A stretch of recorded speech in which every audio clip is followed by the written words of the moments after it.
Welcome to the fourth section of ophthalmology, conjunctivitis. In the next 10 minutes, you'll learn why the conjunctiva reacts so quickly. A quick anatomy review will help with this answer. You'll learn clinical signs and lingo, and you'll learn a list of underlying causes to consider for successful explanation as to why every red eye needs an examination. Conjunctivitis, is it pink eye?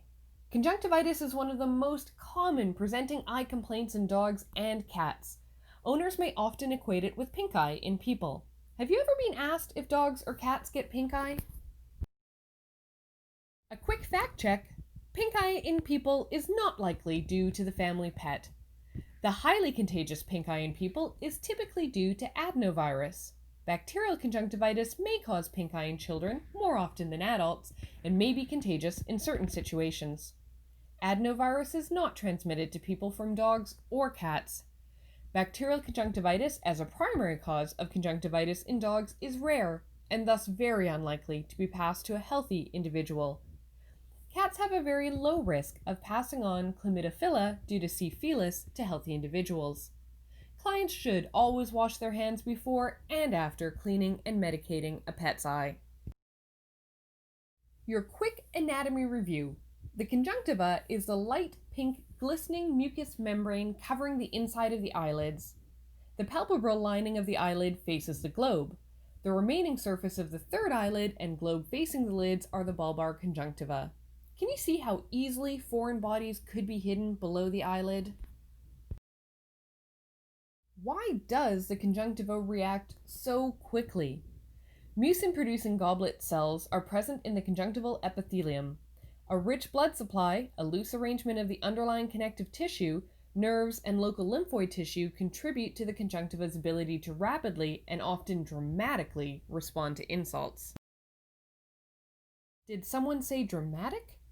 The conjunctiva is nothing less than dramatic at times. This patient has marked chemosis. Chemosis is the terminology used to describe the swollen and edematous conjunctiva.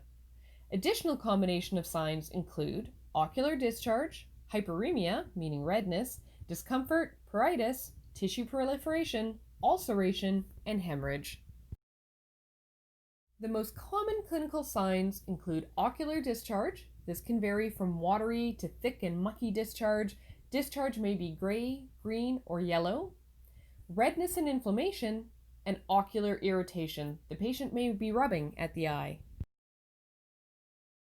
Primary conjunctivitis, when the disease process is limited to the conjunctiva alone, can be due to an allergic response, a frictional irritant, immune-mediated, could be infectious, or traumatic conditions.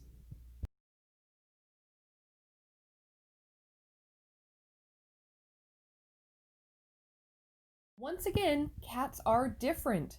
Bacterial conjunctivitis in dogs is presumed secondary to an underlying cause unless proven otherwise. Cats can get primary bacterial conjunctivitis caused by chlamydophila. It can be passed between cats that are in close contact with one another. Cats may have mixed infections with other infectious causes of upper respiratory tract disease, such as herpes virus or Kalichi virus. Let's prioritize that list for practice. Allergic reactions may be secondary to underlying allergies, a drug reaction, or an insect bite or sting. Frictional irritants can be foreign bodies or abnormal eyelids and eyelashes, also common in dogs. Cat, think infectious. Although dogs can have viral causes, we much more commonly associate viral disease with cats. Potential infectious causes in dogs are diseases that we see very rarely. Contact or chemical injury can occur in both dogs and cats and is often acute and severe. Don't forget KCS or dry eye. Tear film deficiency, such as KCS, is one of the most common causes in the dog. Obstructed nasolacrimal or tear ducts can cause inflammation of the tissue surrounding the globe of the eye. This is a less common cause of dry eye. Allergic or atopic conjunctivitis. Atopic conjunctivitis is often accompanied by atopic dermatitis, and animals frequently present with mild and seasonal hyperemia, chemosis, tearing, and ocular pruritus. Atopic conjunctivitis is generally a diagnosis of exclusion. However, concurrent atopic dermatitis and seasonality are suggestive. Can you see these bumps?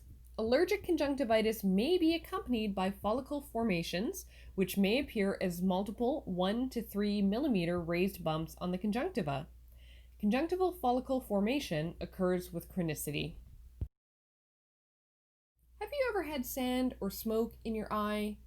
Trauma to the eye, irritation from foreign bodies, smoke, environmental pollutants all can cause inflammatory conjunctivitis. Conjunctivitis is commonly associated with other eye disease.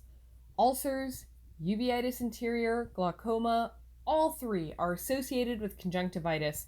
A full examination is needed.